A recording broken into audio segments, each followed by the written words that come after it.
애청자님들 안녕하세요. 썰방 스튜디오입니다.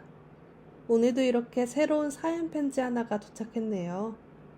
그럼 바로 읽어보도록 하겠습니다. 안녕하세요 여러분. 평소 집안일을 하면서 심심풀이로 사연을 듣곤 했는데 제가 이렇게 직접 사연자로 나서게 될 줄은 몰랐네요. 얼마 전에 저와 제 딸은 아주 기함할 만한 일을 겪어야 했어요. 인생을 살면서 가장 크게 충격을 받았던 일이었죠. 그래서 저는 오늘 여러분들 앞에서 그간의 일을 털어놓아 보려고 해요. 그럼 바로 시작할 테니 끝까지 제 사연 들어주시면 감사하겠습니다. 저는 현재 딸 하나를 자식으로 두고 있어요. 일찍 결혼을 하여 뱃일을 하는 남편을 따라 내려왔지만 몇 년이 지나도록 아이가 생기지 않아서 힘들게 시험관을 얻어야 했죠. 그래서 사는 내내 저희 딸을 애지중지했어요.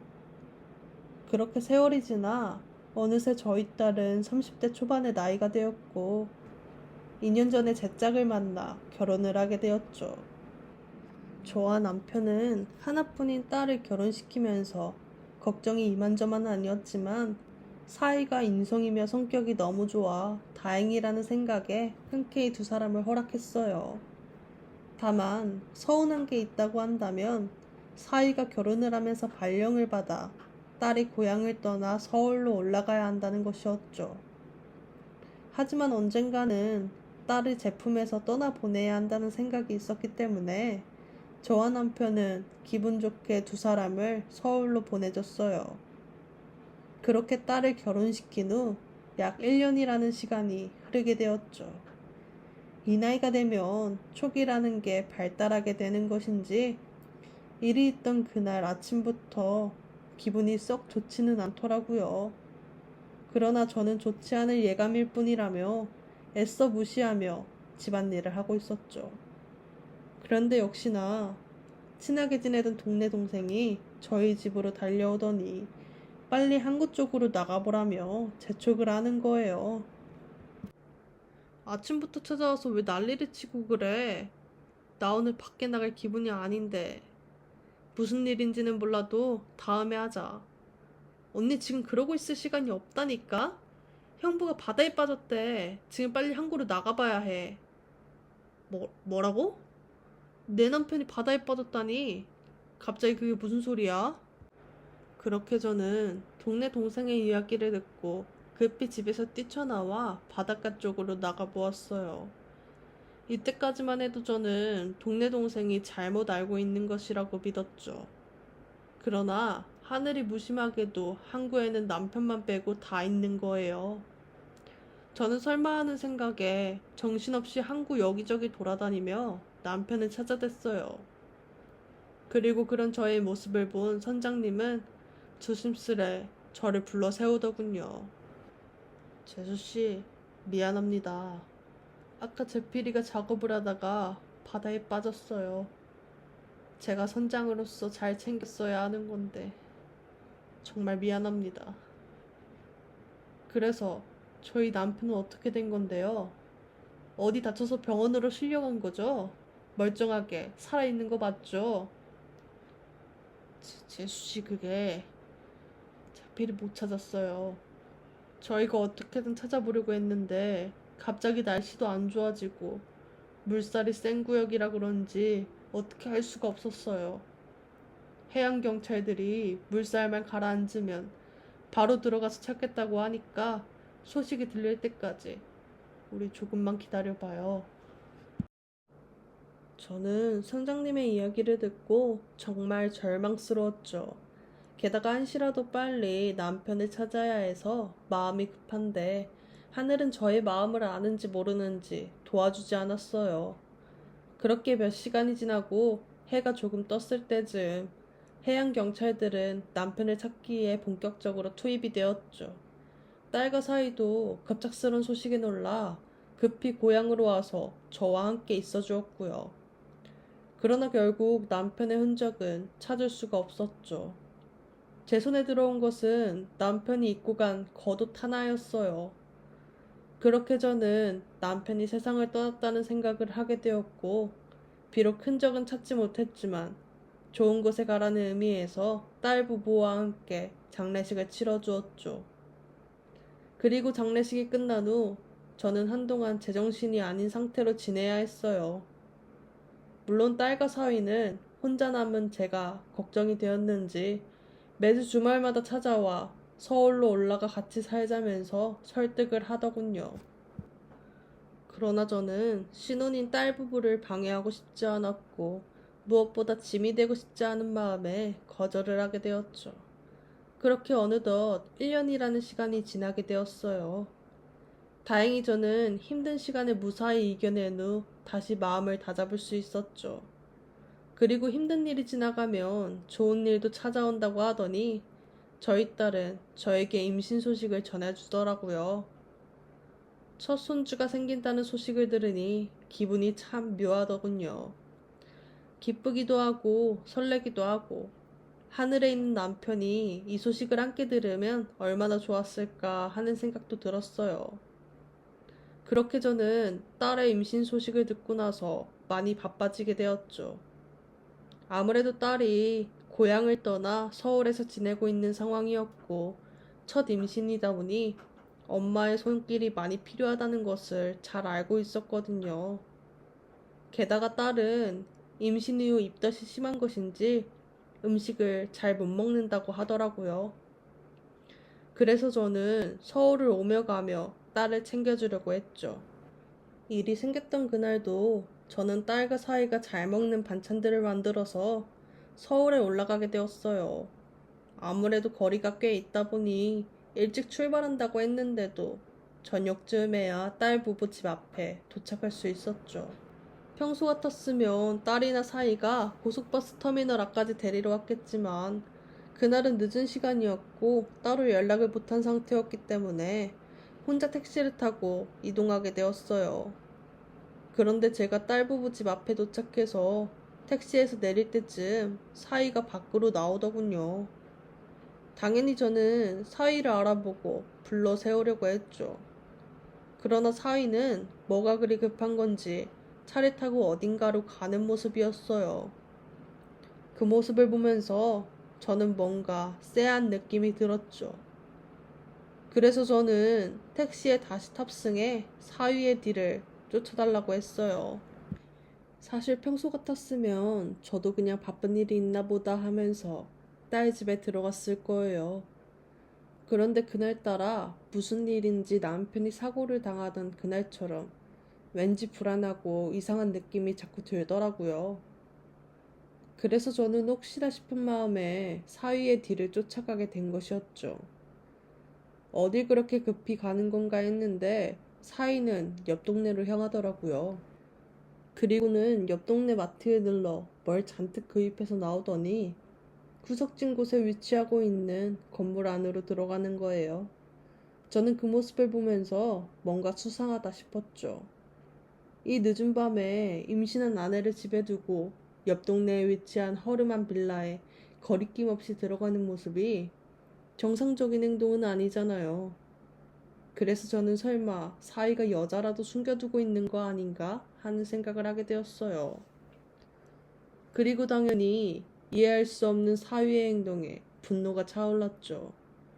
마음 같아서는 당장이라도 사위가 들어간 곳으로 쳐들어가고 싶었지만 찾아간 곳은 전원주택이 아닌 빌라였고 어느 집으로 들어가는지 확인을 못한 상태였어요. 물론 마음만 먹으면 사위가 어느 집으로 들어갔는지 알아낼 수도 있었겠죠. 하지만 저는 이런 상황일수록 더욱 침착해야 한다는 생각이 들었어요. 그래서 일단 벌벌 떨리는 손으로 사위에게 전화를 걸어보았죠. 그런데 사위는 아주 천연덕스러운 목소리로 전화를 받더라고요. 네, 장모님. 이 시간에 웬일이세요? 혹시 집에 무슨 일 있으신 거예요? 아니, 그건 아니고 그냥 안부 물을 겸 해서 연락해봤네. 그나저나 유진이 몸은 좀 괜찮나? 옆에 있으면 좀 바꿔주게. 네? 장모님, 지금 옆에 유진이가 없는데 어쩌죠? 제가 잠시 밖에 나와 있어서 집에 들어가는 대로 연락하라고 얘기해 놓겠습니다. 뭐라고? 자네 지금 시간이 몇 시인데 이 시간까지 밖에 있는 건가?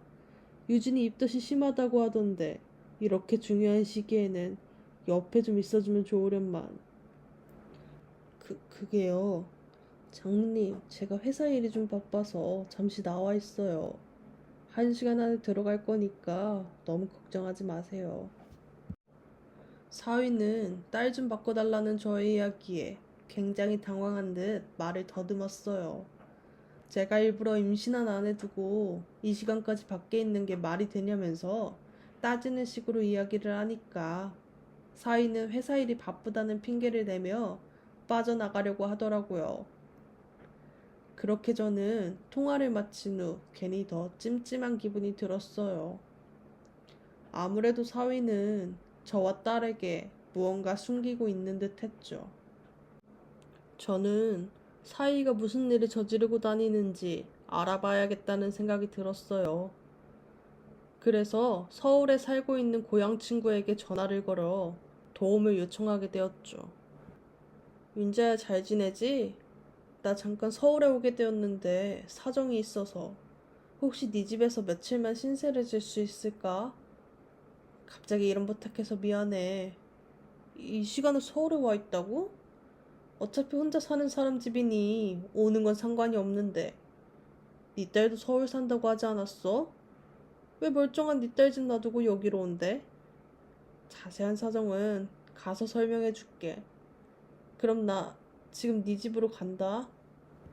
그렇게 저는 딸 집에 들고 갔던 반찬들을 그대로 가지고 친구 집으로 찾아가게 되었어요. 친구는 제가 도착하자마자 대체 무슨 일인데 딸 부부 집을 놔두고 이쪽으로 온 거냐며 꼬치꼬치 캐묻기 시작했죠. 그래서 그날 저녁에 있었던 일을 친구에게 털어놓게 되었어요. 그랬더니 친구도 사위의 행동이 수상한 것 같다면서 따로 한번 알아봐야 하는 거 아니냐고 하더라고요. 저 또한 친구와 같은 생각을 가지고 있었기 때문에 다음 날부터 몰래 사위 뒤를 캐보려고 한다는 계획을 밝히게 되었죠. 그랬더니 친구는 오랫동안 알고 지내던 친구의 일을 모른 척할 수는 없다면서 본인 소유의 차가 있으니 같이 다니면서 도와주겠다고 하더라고요. 나를 도와주겠다고? 너 가게 안 나가봐도 돼? 괜히 바쁜 사람 방해하는 것 같아서 신경이 쓰이는데. 친구 사이에 뭘 이 정도 가지고 그래. 그리고 음식점에는 직원들이 있으니까 하루 이틀 나가지 않더라도 큰 문제 없어. 친구는 걱정스런 저의 얼굴에도 본인이 꼭 도와주겠다며 의지를 불태우기 시작했어요. 갑자기 밤늦게 찾아온 저를 며칠 동안 재워주는 것도 고마운 일인데 물심양면 사위 뒤를 캐는데 함께 해준다고 하니 괜스레 미안한 마음이 들었죠.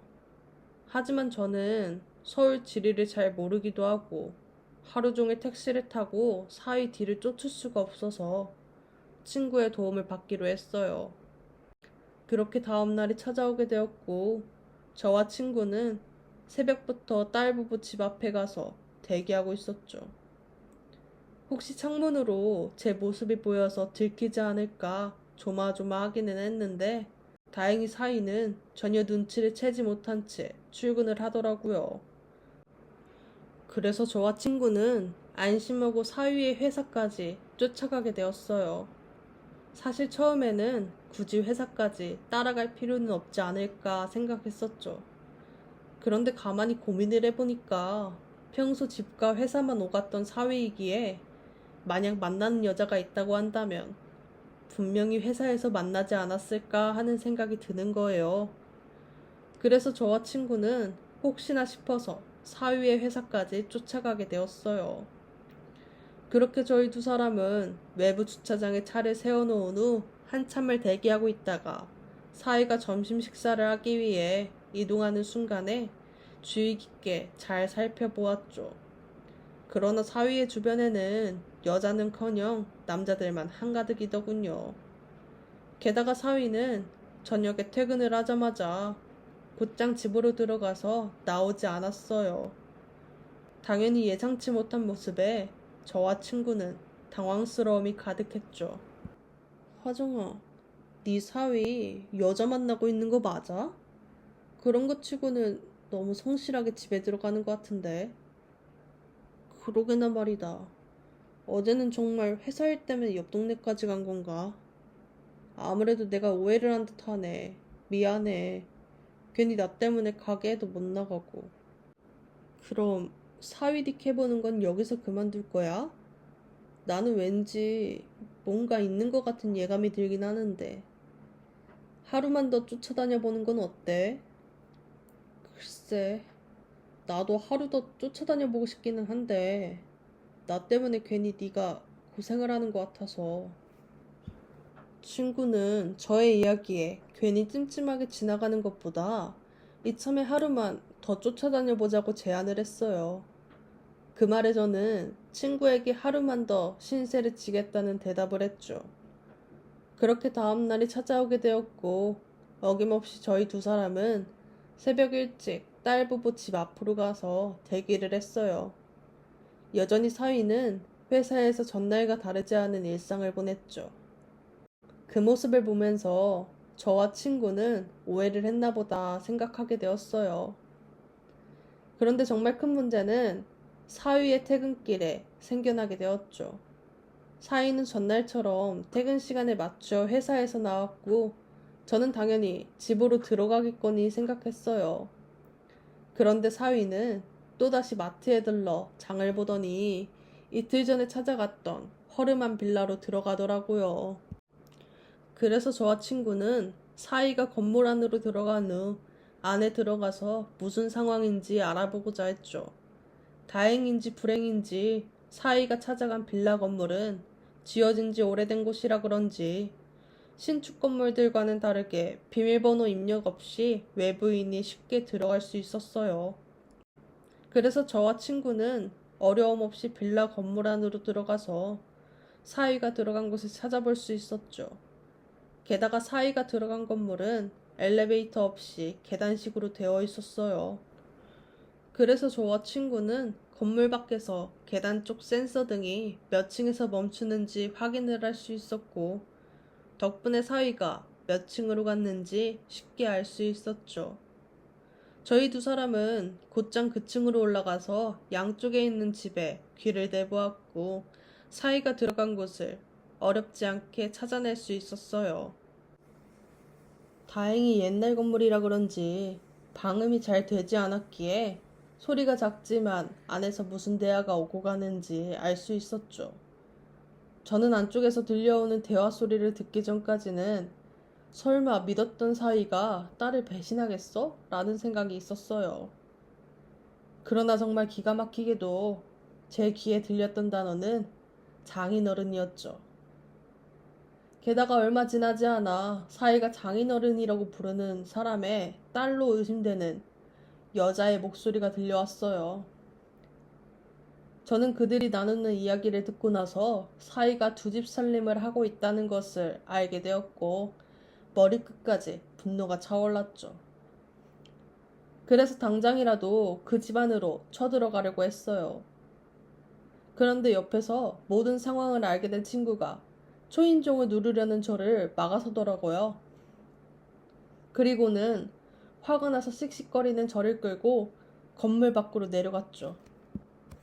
이구나, 지금 뭐 하는 거야? 나 집 안으로 쳐들어가서 저것들 머리채라도 잡아야 돼.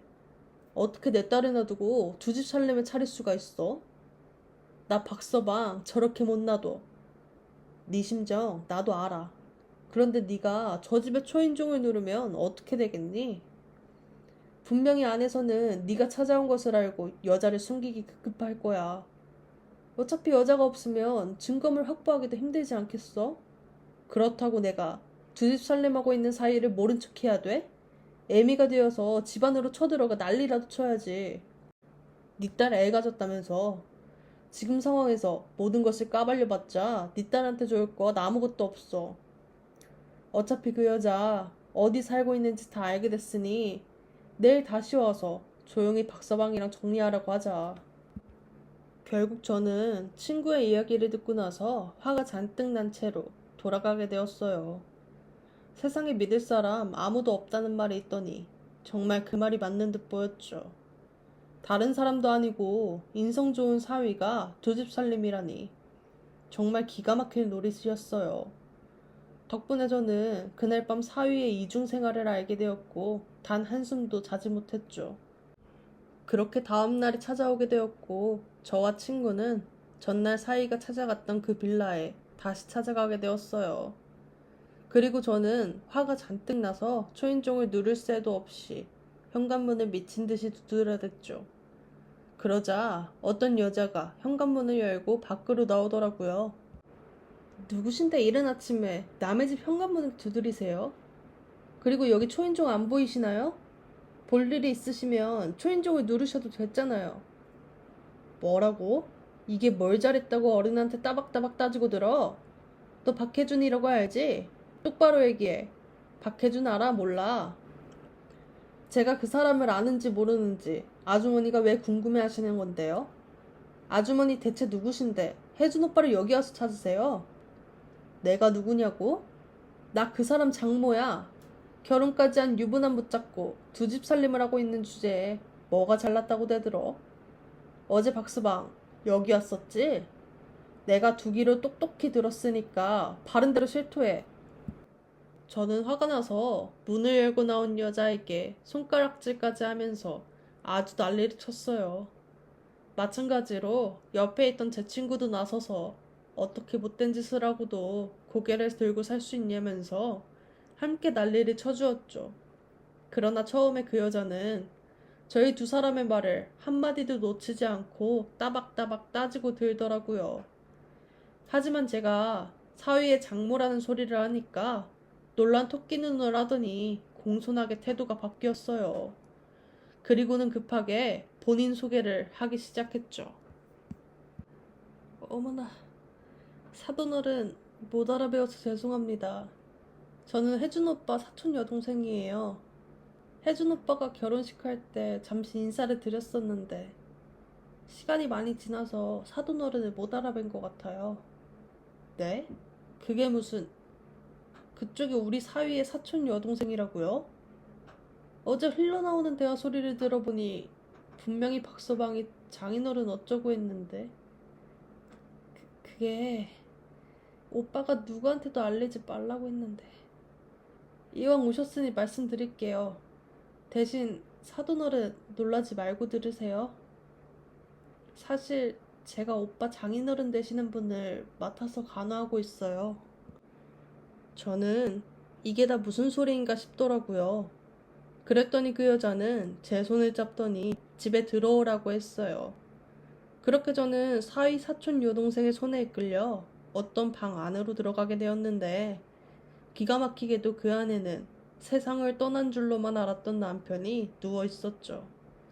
당연히 방에 누워있던 남편은 갑자기 제가 나타나니 깜짝 놀라서 어쩔 줄 몰라 했어요. 그리고 저는 남편의 얼굴을 본 순간 자동적으로 눈물이 나오더라고요. 오랜만에 만나게 된 저희 두 사람은 아무 말도 못하고 한참 동안 눈물만 흘려댔죠. 그렇게 한 30분이 흘렀을 즈음 저는 소식을 듣고 급히 달려온 사위와 침대에 누워있던 남편을 통해 이게 어떻게 된 일인지 모두 들을 수 있게 되었어요. 장모님, 많이 놀라셨죠? 저도 장모님께 수도 없이 사실을 말씀드리고 싶었는데 장인어른이 절대 안 된다고 만류를 하시는 바람에 어쩔 수가 없었어요. 자네, 어떻게 이런 큰일을 감추고 있을 수가 있어? 나는 지금까지 저 사람이 세상을 떠난 줄로만 알았잖아. 여보, 미안해. 내가 바다에 빠져서 크게 다치는 바람에 가족들에게 짐이 되고 싶지 않아서 박서방에게 숨겨달라고 부탁했어. 정말 미안해. 이게 대체 어떻게 된 일인가 했더니 남편이 배에서 작업을 하다가 바다에 빠지게 되면서 무언가에 걸려 다리를 크게 다치게 되었다고 하더라고요. 물론 같이 일하던 사람들은 본인을 구하려고 안간힘을 썼지만 상황이 좋지 않았고 자꾸만 배에서 멀어지게 되었다고 했죠. 그리고 얼마 지나지 않아 본인은 정신을 잃게 되었다고 했어요. 그런데 하늘이 도와준 것인지 어떤 섬사람이 떠밀려온 본인을 구해주었고 같은 섬에 살고 있던 의사를 불러 치료와 간호까지 해주었다고 했죠. 그 사람은 당장이라도 본인을 큰 병원에 데려가 치료를 해주고 싶어 했지만 날씨가 좋지 않은 탓에 배가 며칠 동안 뜨지 못해서 어쩔 수 없이 동네에 살고 있는 의사를 부를 수밖에 없었다며 미안해했다고 하더라고요. 그러면서 배가 뜨는 대로 도시로 나가 가족들을 찾아주거나 큰 병원에 데려다 주겠다고 했대요. 하지만 남편은 서무사를 통해서 다리를 크게 다친 상황이라 예전처럼 걸을 수 없을 것 같다는 소식을 들은 상태였기 때문에 가족에게 짐이 되고 싶지 않았다고 했죠. 그래서 가족들을 찾아주거나 큰 병원에 데려다 주겠다는 그 사람에게 다른 지역으로 갈 수 있게만 도와달라고 했다더라고요. 당연히 섬사람은 몸도 성취하는 사람이 어떻게 다른 지역으로 가서 살겠냐면서 반대를 했대요. 하지만 남편의 고집에 두 손 두 발 다 들게 되었고 서울에 사는 아는 사람에게 부탁을 하여 지낼 곳도 마련해 주었다고 했죠. 그러자 섬사람을 은인으로 생각하는 그 사람은 남편의 사정을 알고 나서 딱하게 생각했고 잘 아는 가정방문 시설을 운영하는 사람에게 연락을 해서 본인이 집에 없을 때 도움을 줄 수 있는 사람을 찾아주었다고 했어요. 그리고 남편은 그 사람 집에서 신세를 지며 놀고 먹을 수가 없어 손만 움직이면 할 수 있는 부업을 하면서 조금씩이라도 가정방문을 하여 도움을 주는 사람에게 들어가는 돈을 부담하고자 했대요. 그런데 나중에 보니 가정방문을 하여 도움을 주던 사람이 바로 사위의 사촌 여동생이었다고 했죠. 어느 날 사위가 집안일로 사촌 여동생과 상의할 일이 있어 잠시 찾아오게 되었다가 우연히 남편을 보게 되었다고 하더군요. 당연히 사위는 깜짝 놀라서 본인이 모실 테니 가족에게 알리고 집으로 가자면서 설득을 했대요. 하지만 가족에게 짐이 되기 싫은 마음에 도망쳤던 남편은 사위에게 못 본 척 해달라며 고집을 부리기 시작했다고 했죠. 결국 사위는 남편의 고집을 꺾지 못했고 그날 이후로 오며 가며 직접 병수발을 들게 되었던 거예요. 처음에는 남편이 매일같이 찾아오던 사위를 보면서 완강히 거부를 했대요. 가정 방문하는 사람도 바꾸고 아무도 모르는 곳에 숨어버리겠다면서요. 그러나 사위가 포기하지 않고 매일같이 찾아가서 남편 고집 다 받아주고 병수발을 들어주니까 마음이 바뀌었나 봐요. 결국 저와 딸에게 알리지 않겠다는 조건으로 사위가 찾아오는 것을 받아들이기로 했다고 했죠. 그렇게 사위는 6개월이라는 시간 동안 저와 딸에게 이 모든 사실을 숨겨왔다고 했어요. 사위는 남편을 돌봐주고 있는 사촌 여동생의 입단속을 시키고 언제까지 다른 사람 집에 얹혀 살게 할 수는 없어서 옆 동네 빌라를 딸 몰래 모아놓은 비상금으로 얻어주었다고 했죠. 물론 도움을 주신 분들께는 사위가 따로 찾아뵙고 사례도 했다고 하더라고요. 이뿐만 아니라 사위는 일주일에 두세 번 정도 딸이 잠들었을 때 몰래 집에서 나와 몸이 불편한 남편 대신 장도 봐주고 상태를 살펴보며 지냈다고 했고요. 그렇게 저는 두 사람이 숨겨왔던 모든 사실을 알게 되었죠. 남편과 사위는 그동안 속여서 미안하다면서 눈치를 보며 사과를 했어요. 물론 저도 두 사람이 저희 모녀를 속인 것에 대해 화가 나지 않는 것은 아니었죠. 하지만 남편 몸이 성치 않더라도 이렇게 살아있다는 것이 너무 다행이었고 길다면 긴 시간 동안 혼자 마음고생해왔을 사위에게 고마웠어요. 그렇게 저는 기적적으로 남편을 만나게 된 후 딸에게 모든 사실을 알리게 되었죠. 당연히 딸은 의외의 소식에 많이 놀란 듯 했고 그동안 저희 모녀를 속여왔던 사위에게 약간 서운해했지만 세상을 떠난 줄로만 알았던 아버지를 다시 만날 수 있다는 것에 너무 행복해했어요. 그렇게 저희 네 가족은 다시 상봉을 할 수 있게 되었고, 이후 저는 남편이 살고 있는 빌라로 이사를 하게 되었죠.